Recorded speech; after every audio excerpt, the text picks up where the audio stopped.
Kita mulai dari sahabat yang paling setia dan paling utama sepeninggal Nabi Shallallahu Alaihi Wasallam, yaitu Abu Bakar Siddiq radhiyallahu anhu.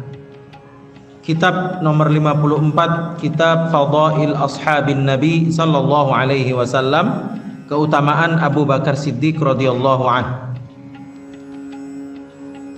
An Anas bin Malik radhiyallahu anhu anna Abu Bakr As-Siddiq haddatsahu qala nazartu ila aqdamil musyrikin ala ru'usina wa nahnu fil ghar faqultu ya Rasulullah law anna ahadahum nazara ila qadamayhi absarana tahta qadamayhi faqala ya Aba Bakr ma dhannuka bithnaini Allahu thalithuhuma. Dari Anas bin Malik radhiyallahu anhu bahwa Abu Bakar Siddiq bercerita kepadanya, dia berkata, aku melihat telapak kaki orang-orang musyrik berada di atas kepala kami ketika kami sedang berada di dalam goa. Lalu aku berkata kepada Rasul sallallahu alaihi wasallam, wahai Rasulullah, seandainya salah seorang dari mereka melihat ke bawah, niscaya ia akan melihat kita dalam goa ini. Maka beliau berkata, wahai Abu Bakar, apa pendapatmu tentang dua orang sedangkan Allah adalah yang ketiganya? Abu Bakar Siddiq itu adalah satu-satunya sahabat yang menemani Nabi dalam peristiwa hijrah. Dan memang Nabi sudah menyabar-nyabarkan Abu Bakar Siddiq ketika perintah untuk hijrah ke Madinah itu muncul dari Allah, dan semua sudah berangkat semua. 100 berangkat, 200 berangkat, 300 berangkat, sunyilah kota Madinah dari kota Mekah dari orang Islam. Kemudian Nabi SAW ditanya sama Abu Bakar, kapan ini hijrah ini?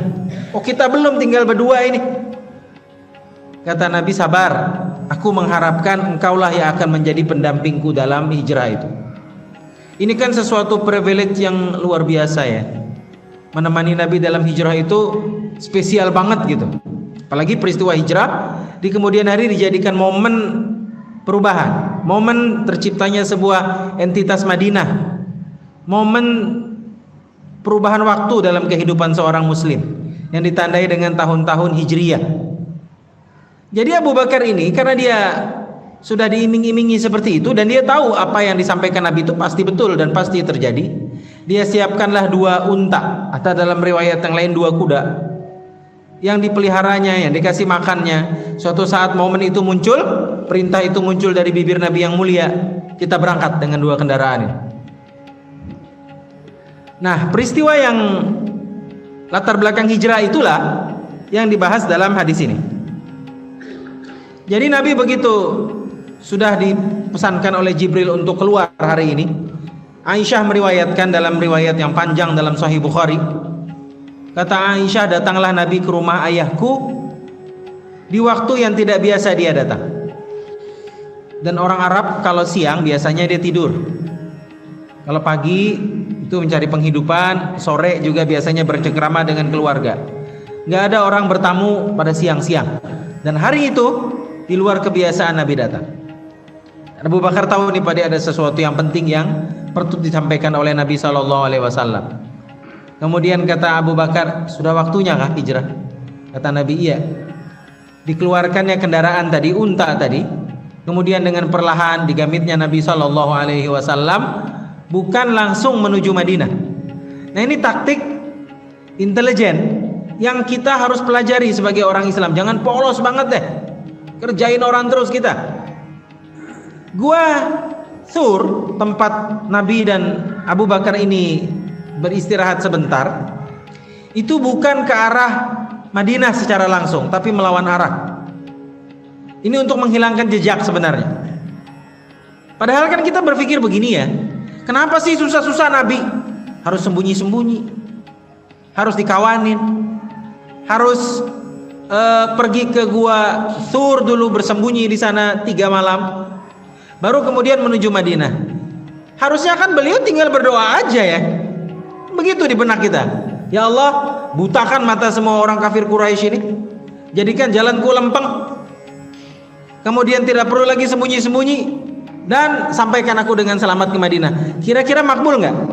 Makbul, Nabi itu.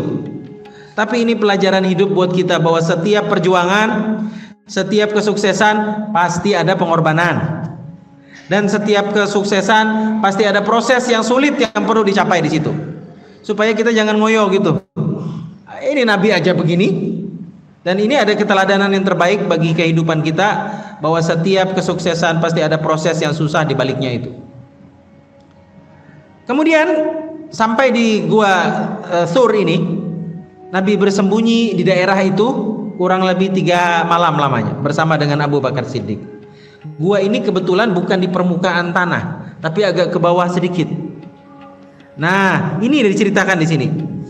Ketika sedang bersembunyi di gua itu, orang-orang musyrik yang mendengar dan sudah membaca hilangnya Nabi dan Abu Bakar Siddiq ini, mereka kemudian mengirim para pembunuh bayaran. Dan ini bayarannya mahal ini. Kepalanya dihargai sekian dinar emas. Dia, Abu Bakar dan Nabi SAW. Abu Jahal, kata Aisyah, datang ke rumah Abu Bakar. Ini Aisyah belum nikah sama Nabi, dia meriwayatkan di kemudian hari.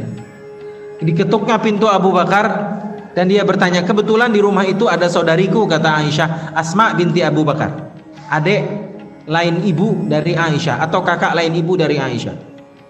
Dia tanya, aina abuk, mana bapamu? Kata Asma, aku nggak tahu. Aku nggak tahu, darurat ya. Ya memang masa polos. Ayah kalau polos kan dilarang bohong. Ya sudah, ayahku melarikan diri bersama Nabi SAW. Dia ada di Gua Thur itu. Itu polos namanya. Orang Islam sekali lagi nggak boleh polos. Tapi juga maksiat jangan. Jadi tinggal kita lihat darurat atau enggak ini. Jadi kata Asma, aku nggak tahu. Yang dilakukan, ditampar sama Abu Jahal. Tampar. Baru dia kirim para asasin, para pembunuh bayaran. Berlomba-lomba mereka mencari hadiah, ini direbutkan ini. Nah, di antara pasukan para pembunuh bayaran ini ada yang sampai di sekitar Gua Thur. Yang dalam hadis yang tidak jelas juntrungnya disebutkan, ingat hadisnya nggak jelas ini, bahwa di mulut dari Gua Thur itu ada dua binatang, satu laba-laba yang membangun jaringnya di situ, yang kedua adalah burung dara nomplok di depan pintu. Sehingga seorang dari musyrik itu mengatakan, wah nggak mungkin ini pelarian ini bersembunyi dalam gua ini. Jadi mereka ngedar dari tempat itu. Itu nggak ada dasarnya hadisnya. Jadi yang ada adalah kisah ini. Abu Bakar sudah ketakutan dia. Dia bilang, ya Rasulullah, ini kalau dia nengok ke bawah lubang ini ketangkap kita sudah. Kata Nabi apa? Sallallahu alaihi wasallam. Kamu jangan khawatir, kita bukan berdua. Yang bertiga kita, yang ketiga adalah Allah Subhanahu wa taala. Allah berfirman di dalam Al-Quran, la tahzan. Ungkapan Al-Quran mengekspresikan bagaimana Nabi berusaha menghibur Abu Bakar supaya jangan khawatir. La tahzan innallaha ma'ana. Jangan kamu merasa sedih atau galau, sesungguhnya Allah bersama dengan kita. Nah, kemudian setelah 3 hari 3 malam itu berangkatlah Abu Bakar dan Nabi SAW baru straight menuju ke arah Madinah. Itu sekitar bulan Rabiul Awal. Hadirin yang dimuliakan Allah, kita perlu mengenal lebih dalam lagi sebenarnya siapa Abu Bakar itu. Abu Bakar Siddiq itu adalah seorang sahabat Nabi yang pertama kali memeluk Islam dari kalangan orang dewasa, laki-laki. Kalau dewasa perempuan, Khadijah radhiyallahu anha. Dan usia dia 2 tahun terpaut lebih muda dari Nabi SAW. Dan dia ini mulai zaman jahiliyah dulu, memang orangnya pada dasarnya bibit unggulan. Dia nggak suka dengan yang aneh-aneh. Aisyah pernah bertanya, ayah, sebelum anda memeluk Islam, pernahkah ayah minum bir? Kata Abu Bakar Siddiq, amit-amit aku minum ini. Memalukan, kata dia. Itu mulai zaman dia kafir. Ditanya apa alasannya, ayah? Kata Aisyah. Jadi dia bilang begini, aku pernah melihat ada orang kafir nongkrong-nongkrong di pinggir jalan, mabok berat. Orang kalau mabok mana ingat dunia, mana ingat akhirat ya. Dia mabok begini. Dah lagi mabok-maboknya begitu, mohon maaf ya, tangan kanan atau tangan kirinya dimasukkan ya ke dubur. Dah baru dicium. Dan itu tokoh masyarakat. Orang kalau mabuk nggak ingat status kan? Menteri Keuangan apa ya Jepang? Dia mabok, dan efek mabok itu kan berjam-jam ya. Jam 3, jam 4 malam, subuh, dia mabok sama teman-temannya, biasa itu tradisi di sana. Kemudian paginya atau sekitar jam 8 jam 9-nya dia harus konferensi pers, dan efek likernya itu, cairan maboknya itu belum habis. Akhirnya konferensi pers tapi belok kanan belok begitu. Terpaksa resign sebelum waktunya. Dia mengundurkan diri dan dipecat itu. Coba lihat, itu setaraf menteri kalau sudah mabuk, hilanglah kewibawaan seseorang. Jadi kata Abu Bakar Siddiq, amit-amit aku melakukan seperti ini. Dia orang yang menjaga maruahnya. Ini kan pembesar Quraisy dia. Disebutkan dalam sebuah cerita Arab zaman jahiliyah. Di zaman jahiliyah ada orang-orang yang menjaga kehormatan dirinya, dan orang Quraisy menjadikan rujukan itu karena mereka tidak pernah mabuk, tidak pernah berzina bahkan. Di antaranya adalah Abu Bakar Siddiq radhiyallahu anhu. Nah, ini dia selain Abu Sufyan, selain Abu Jahal ini ya. Nah, kalau Abu Bakar Siddiq ini dia plus, dia tidak pernah berzina, dia tidak pernah mabuk. Ini jadi bibit unggulan.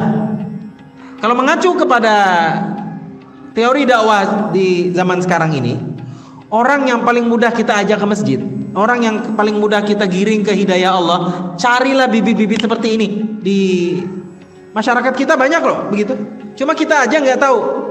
Ada sih bapak, dia pada dasarnya nggak pernah sembahyang, istrinya nggak nutup aurat, ke masjid juga nggak pernah kok, malas betul. Tapi dia mabuk nggak mau. Kemudian kumpul-kumpul yang nggak genah dia juga nggak suka. Coba diajak ini, itu cepat betul, dia dekat betul dengan hidayah Allah Subhanahu Wa Taala. Tinggal dikasih sentuhan iman, dimotivasi untuk berislam, kena sudah. Dan menambah banyaknya jumlah soft di masjid kita insya Allah. Abu Bakar ini mulai zaman jahiliyah berkenalan dengan Nabi SAW. Kita perlu tahu fakta sejarah, Nabi setelah menikah dengan Khadijah itu kan pindah ke rumah Khadijah ya. Rumah Khadijah bertetangga sebelahan dengan rumah Abu Bakar Siddiq radhiyallahu anhu. Jadi Nabi diangkat jadi Nabi usia 40 tahun. Kalau menikah dengan Khadijah kan usia 25. Jadi mulai 25 sampai dengan 40 tahun dia sudah kenal Nabi luar dalam. Tetangga sebelah kok. Tetangga sebelah itu kayaknya selain bapak ibu kita, dia lebih tahu tentang kita. Pagi-pagi manasin mobil, saya hello. Mau berangkat kerja, cincai-cincai kan? Kemana pak? Sudah tahu mau berangkat kerja tiap hari. Masih nanya juga. Ya namanya keluarga, apa ya? Sebelah rumah lah. Kalau sakit kita teriak tolongnya bukan ke telepon dulu. Walaupun keluarga ada, tapi paling tidak tetangga sebelah tahu anak kita jatuh kan dia dulu yang ngelihat. Jadi kenal luar dalam. Dan Abu Bakar Siddiq bertahun-tahun dia mendengar dari desas-desus dari arah Madinah, dari kalangan orang Yahudi, bahwa akan muncul Nabi akhir zaman. Dan dia adalah pedagang besar, kelas kakap ini. Perdagangannya sampai Syria, sampai ke dengan Yaman, sampai dengan Oman. Dan ketika dia pernah berada dan melalui sebuah daerah di daerah Syria, dia bertemu dengan pendeta yang juga pernah bertemu Nabi dulu waktu Nabi masih kecil. Namanya Busra atau Buhairah. Dan Buhairah ini sering bicara dengan kafilah dagang yang lewat gitu. Dia ini rest area lah gitu kira-kira. Ada pendetanya di situ, orang Kristen. Dan pendeta ini suka bercerita akan muncul Nabi dari kalangan masyarakat Arab, dari keluarga yang paling baik, dan keluarga terbaik adalah keluarga Quraisy. Jadi Abu Bakar ini merindui sosok ini. Dia nggak suka fenomena ini, tapi sosok ini dikabarkan akan muncul di kalangan masyarakat Arab di kota Mekah. Jadi pada suatu hari setelah dia mendengar desas-desus itu, dan dia mendengar bahwa tetangga sebelah rumahnya ini loh tidak suka dengan para berhala itu, dan tidak suka dengan para penyembah berhala, dan memaki nenek moyang yang suka menyembah berhala. Diketuknya rumah tetangga sebelahnya. Dia bilang, Muhammad, ku dengar kamu melakukan ini dan ini terhadap para berhala nenek moyang kita, benar? Kata Nabi, ya terus terang dia. Dan ku dengar kamu mengaku sebagai Nabi akhir zaman, betul? Allah yang mengutusku. Betulkah itu semua Muhammad? Betul. Sini. Asyhadu an la ilaha illallah wa annaka rasulullah. Langsung dia.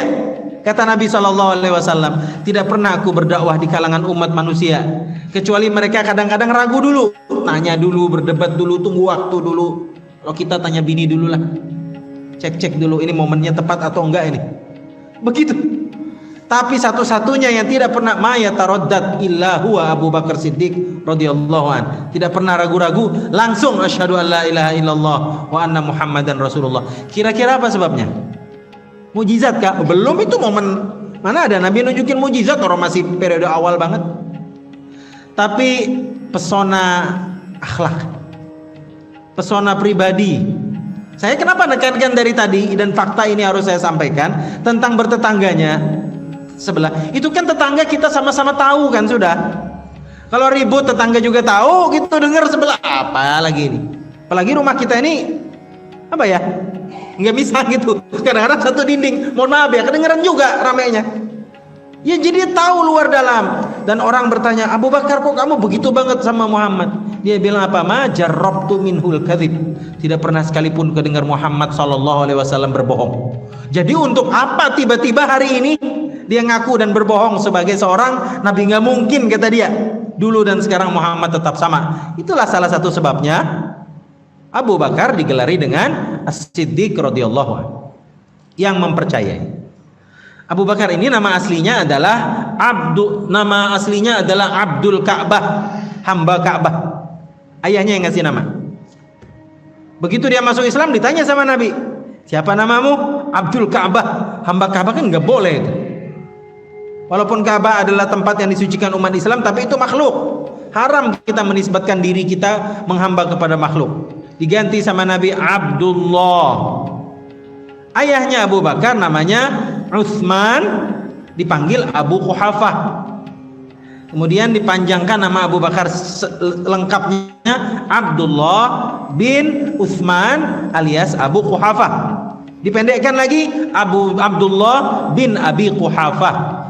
Cuma karena beliau tidak tenar dengan nama aslinya, sebagaimana Abu Hurairah nama aslinya Abdurrahman bin Sakhr, dan beberapa sahabat yang lain Abdullah ibnu Ummi Maktum. Nama aslinya jarang disebut, padahal nama aslinya Abdullah. Akhirnya orang lebih mengenal nama beliau sebagai Abu Bakar Siddiq radhiyallahu anhu. Bab yang kedua, sabda Nabi sallallahu alaihi wasallam, orang yang harta dan persahabatannya paling dekat dengan aku adalah Abu Bakar Siddiq. An Abi Sa'id Al-Khudri radhiyallahu anhu, anna Rasulullah sallallahu alaihi wasallam jalasa 'ala al-mimbar faqala, 'abdun khayyarahu Allah baina an yu'tiyahu zahratad dunya wa baina ma 'indahu fakhtara ma 'indahu, fabaka Abu Bakar wa baka faqala fadainaka bi abaina wa ummahatina. Qala fakana Rasulullah sallallahu alaihi wasallam huwal mukhayyar wa kana Abu Bakrin a'lamana bih. Wa qala Rasulullah sallallahu alaihi wasallam, inna ammanan nas alayya fi malihi wa suhbatihi Abu Bakar walau kuntu muttakhidan khalilan lattakhadtu Aba Bakrin khalilan walakin ukhuwatul Islam la tubqayanna fil masjidi khawkhatun illa khawkha Aba Bakar. Abu Sa'id Al-Khudri radhiyallahu an berkata bahwa pada suatu hari Nabi sallallahu alaihi wasallam duduk di atas mimbar lalu bersabda, ada seorang hamba yang diberi dua pilihan oleh Allah antara kemewahan dunia dan pahala di sisinya, tapi hamba itu memilih pahala di sisinya. Mendengar ucapan Rasulullah itu, Abu Bakar langsung menangis sedih dan Rasulullah pun bersedih. Lalu Abu Bakar berkata, kami tebus engkau dengan bapak dan ibu kami, wahai Rasulullah. Abu Sa'id berkata, jika Rasulullah sallallahu alaihi wasallam adalah orang yang paling baik di antara kami, maka Abu Bakar adalah orang yang paling dekat dengan beliau. Rasulullah sallallahu alaihi wasallam bersabda, orang yang harta dan persahabatannya paling dekat dengan aku adalah Abu Bakar. Seandainya aku diperintahkan untuk memilih kekasih, pasti itu aku pilih Abu Bakar sebagai kekasih. Tapi itu tidak boleh. Kami berada dalam persaudaraan Islam. Tidak ada pintu di masjid kecuali pintu Abu Bakar Siddiq radhiyallahu anhu. Abu Bakar ini spesial di sisi Nabi. Dan dalam banyak hal Nabi ditanya, siapa orang yang paling kau cintai ya Rasulullah? Kata Rasulullah, Aisyah. Wajar, ini istri Nabi. Kemudian siapa dari kalangan laki-laki? Abuha, ayahnya. Dalam peristiwa Senin menjelang kematian Nabi sallallahu alaihi wasallam, Nabi terbaring sakit sudah berhari-hari, tidak bisa memimpin sholat berjamaah. Siapa yang menggantikan? Abu Bakar otomatis. Dan orang tidak berani di usia Nabi masih hidup untuk menggantikan imam sholat berjamaah kecuali beberapa orang saja, di antaranya Abu Bakar Siddiq radhiyallahu anhu. Dalam riwayat dalam Sahih Bukhari, Abdurrahman bin Auf. Jadi orang-orang yang berani menggantikan Nabi itu kan spesial ya. Dalam kajian Umdatul Ahkam kita sudah pernah membahas tentang syarat-syarat orang yang berhak menjadi imam. Selain ahfazuhum, paling banyak hafalan Qur'annya, adalah atqahum, yang paling bertakwa pada Allah. Jadi ini level ini ada ternyata dalam sejarah Islam. Setelah Nabi, ya sudah Abu Bakar, orang mendaulat dia untuk menjadi imam. Ini isyarat kata para ulama Islam bahwa yang berhak untuk menjadi imam dalam salat, imam dalam politik, imam dalam kepemimpinan adalah Abu Bakar Siddiq radhiyallahu anhu. Ini salah satu alasan. Di antara alasan yang lain juga, para sahabat selalu menemukan Nabi bersabda sebagai berikut untuk menunjukkan spesialnya Abu Bakar. Kata Nabi, adalah aku memanjat bukit bersama dengan Abu Bakar dan Umar. Adalah aku pergi berjihad bersama Abu Bakar dan Umar. Adalah aku berada di sebuah forum undangan bersama Abu Bakar dan Umar. Kata para sahabat, ini menyimpulkan Abu Bakar dan setelahnya Umar adalah pribadi yang sosok spesial bagi Nabi SAW. Bagi Syiah ini nggak diterima. Syiah itu bagi mereka Ali yang patut menjadi khalifah sepeninggal Nabi SAW. Padahal kita tahu fakta sejarah dan Syiah pun tahu itu, bahwa ketika orang ribut-ribut Nabi meninggal dunia, orang Mekah dan Madinah ini hampir konflik. Siapa yang berhak menggantikan Nabi sebagai khalifah kaum muslimin? Orang Ansar bilang, Nabi hijrah ke tempat kami.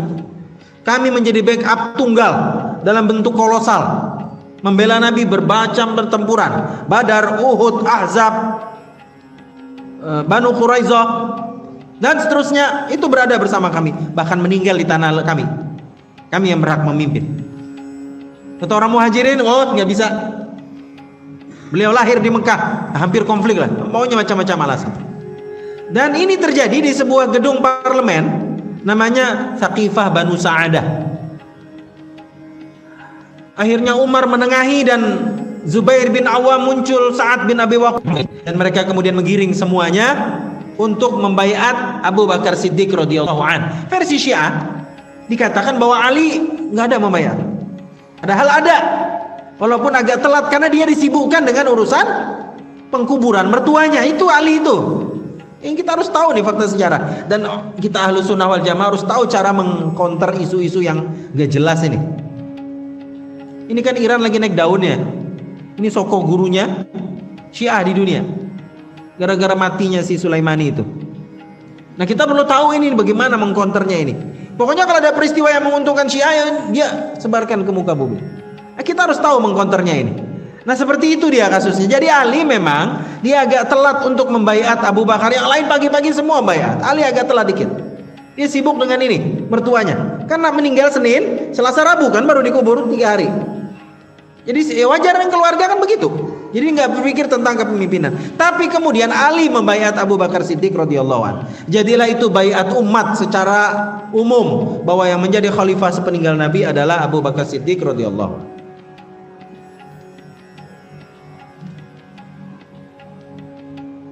Tentang orang yang paling dicintai Nabi SAW adalah Abu Bakar Siddiq.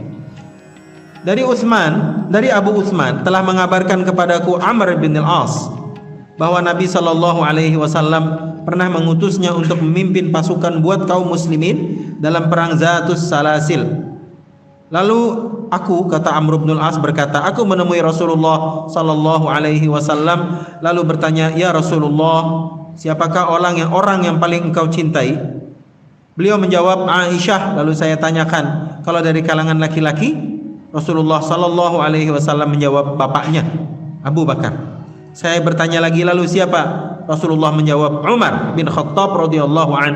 Kemudian beliau menyebutkan beberapa orang sahabat lainnya.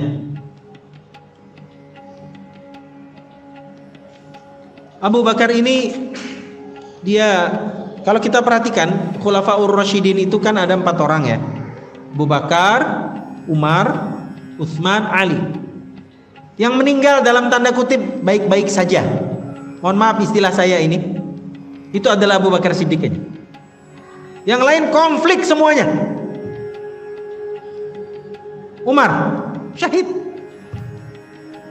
Umar itu ditusuk dia lagi jadi imam oleh seorang dari Persia, ya Iran itu, yang dia dendam tanah leluhur nenek moyangnya dan agamanya dihancurkan oleh ekspansi Umar dan tentaranya. Jadi dia pergi menyusup ke pusat pemerintahan Umar di Madinah. Umar lagi sholat, ditusuknya. Dan Umar menjelang kematiannya, di sela-sela nafas terakhirnya dia bertanya, siapa yang menusukku? Kata orang-orang di sekitarnya, Abu Lu'lu al-Majus. Abu Lu'lu orang Persia, Majusi, agama Zoroaster, penyembah api itu. Takbiru ma fuztu wa rabbil Ka'bah. Alhamdulillah, sukses aku demi Tuhan Ka'bah, Allah Subhanahu wa taala. Orang bertanya, kenapa Umar? Aku khawatir nanti kalau yang menusuk aku adalah sesama kaum muslimin, dia nanti dihisab berat di depan Allah. Jadi dia bersyukur yang menusuk dia bukan orang Islam. Kita kembali kepada Abu Bakar Siddiq. Abu Bakar ini memimpin, dia tidak terlalu lama. Dan secara umum para ahli sejarah mencatat kekhalifahan Abu Bakar itu adalah kekhalifahan yang disibukkan dengan urusan internal. Ekspansi tidak banyak. Begitu dia jadi khalifah, orang-orang yang sebelumnya bayar zakat dan pundi-pundi perbendaharaan negara itu dari zakat rata-rata. Zakat, infak, sedekah, wakaf, hasil rampasan perang. Itu saja. Sekarang orang banyak nggak mau bayar zakat. Ditanya dulu sama Abu Bakar, kenapa, apa alasannya? Nah, ini persepsi orang-orang salah tentang zakat ini, tentang infak dan sedekah. Bagi mereka ini adalah keperluan duniawi Nabi SAW. Untuk angkatan perang, untuk membangun negara, hanya khusus buat Nabi, itu sakral buat Nabi. Nabinya meninggal mau ngapain lagi kita bayar? Padahal kan bukan begitu. Ini rukun Islam. Anda memilah satu saja, Anda non muslim. Diperangi sama Abu Bakar Siddiq, kembali mereka kepada Islam. Muncul lagi nabi palsu, namanya Musailamah Al-Kadzab, dan dia punya 200.000 kurang lebih pasukan berani mati. Yang ini gila matinya juga, karena namanya orang kalau berjuang untuk ideologi itu kan fanatik banget ya. Beda orang berjuang untuk duit, beda orang berjuang untuk kepentingan duniawi lain.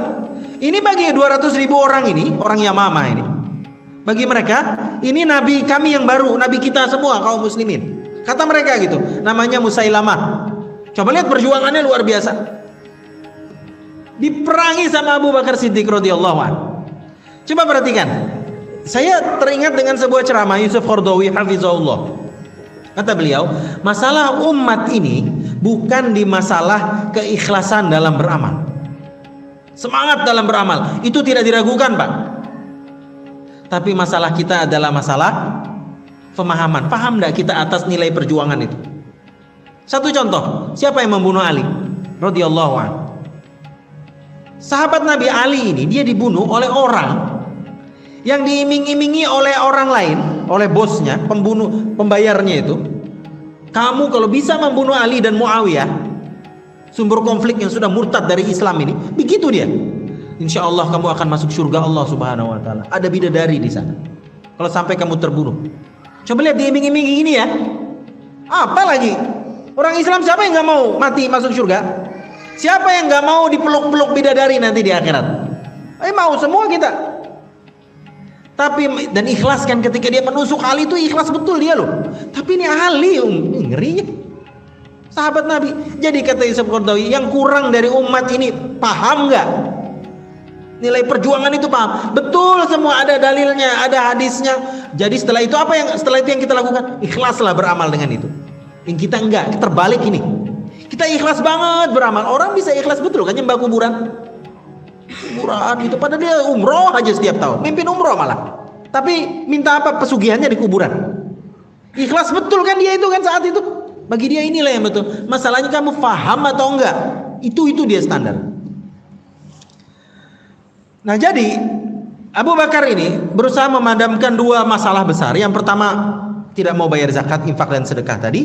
Yang kedua, memadamkan pertempuran Yamamah. dan pada akhirnya dimenangkan oleh pihak kaum muslimin. Di pertempuran Yamamah ini menyisakan kisah pedih karena banyak sekali para hufazul Quran, para penghafal Quran dari kalangan sahabat syahid di medan tempur.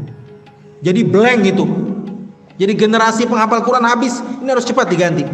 Dan ini yang melatar belakangi kenapa kemudian Umar memotivasi Abu Bakar untuk mulai mengumpulkan selembaran kulit kayu yang bertuliskan ayat-ayat Quran, catatan-catatan para sahabat ada di kulit binatang, kulit kayu, ada di tulang-tulang. Begitu sahabat mendengar Nabi membacakan satu ayat, nggak ada alat tulis waktu itu, apapun yang ada di tangan ditulis, gitu dia.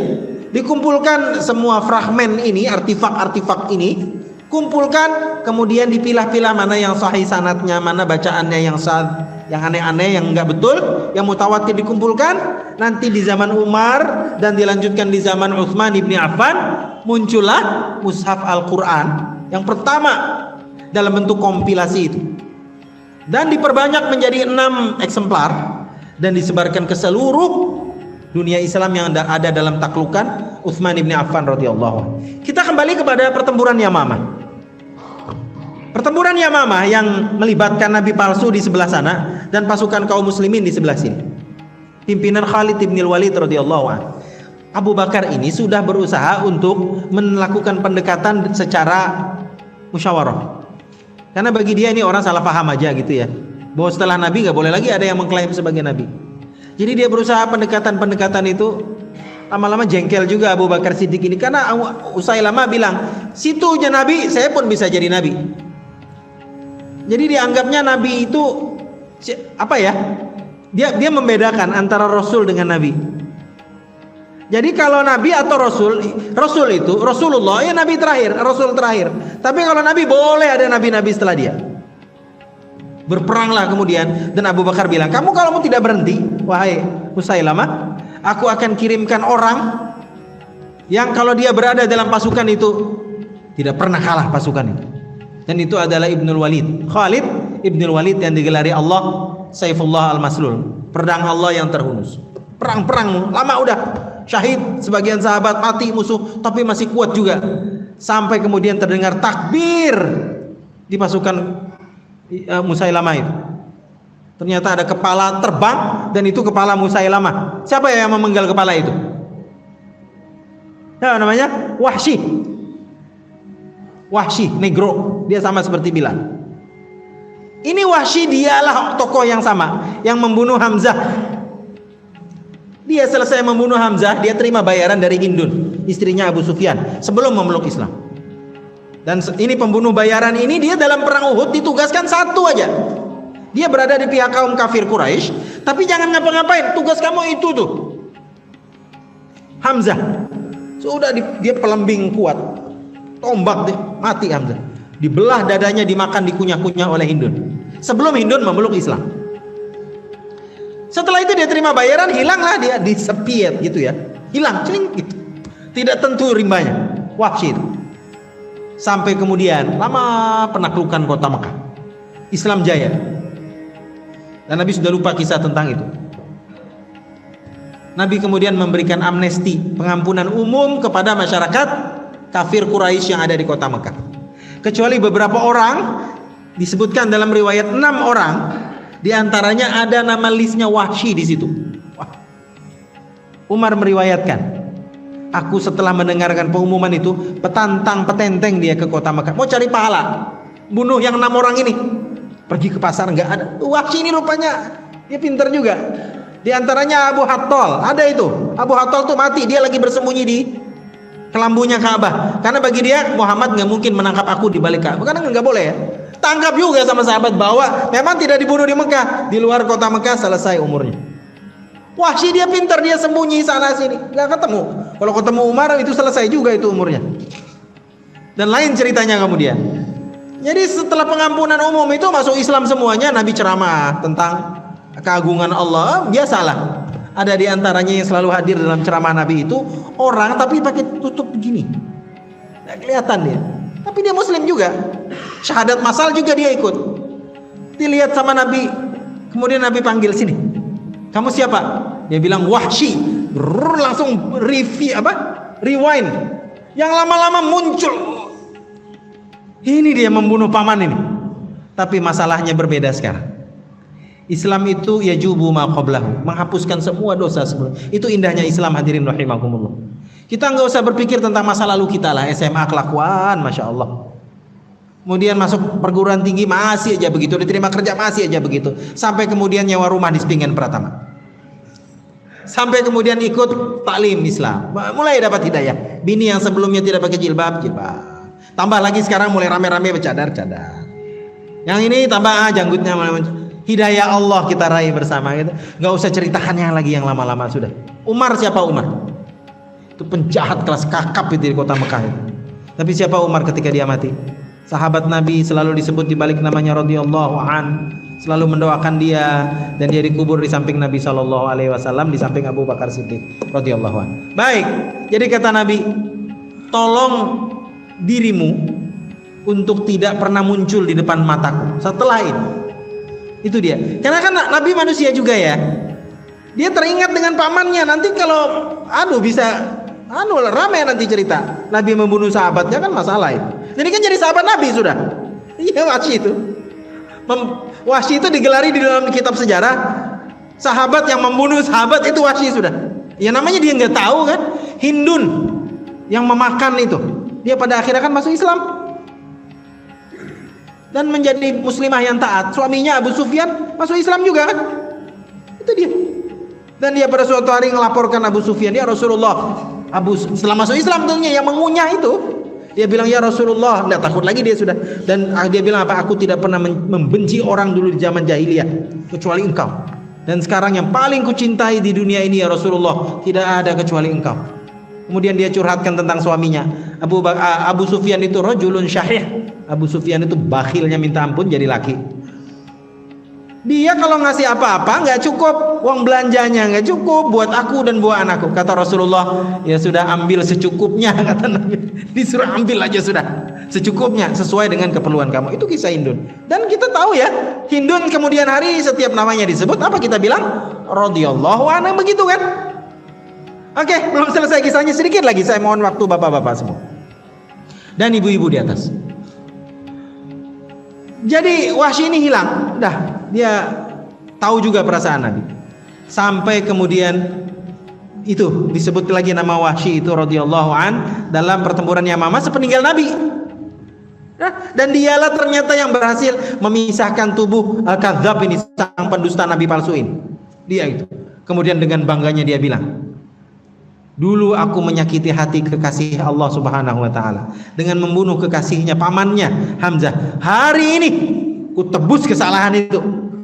Ku bunuh orang yang paling dibenci Nabi sallallahu alaihi wasallam. Dilemparkannya di tengah-tengah pasukan musuh, dan psikologi pertempuran kan begitu. Setelah itu Wahsy tidak pernah disebut lagi dalam tinta sejarah, dia hilang saja. Yang kita tahu adalah dia sudah menebus kesalahan dia, dan Nabi sallallahu alaihi wasallam sudah pernah menggambarkan itu. Kata Nabi sallallahu alaihi wasallam, wa aqulu qouli hadza wa astaghfirullahal azim, subhanakallahumma wa bihamdika asyhadu an la ilaha illa anta astaghfiruka wa atubu ilaik.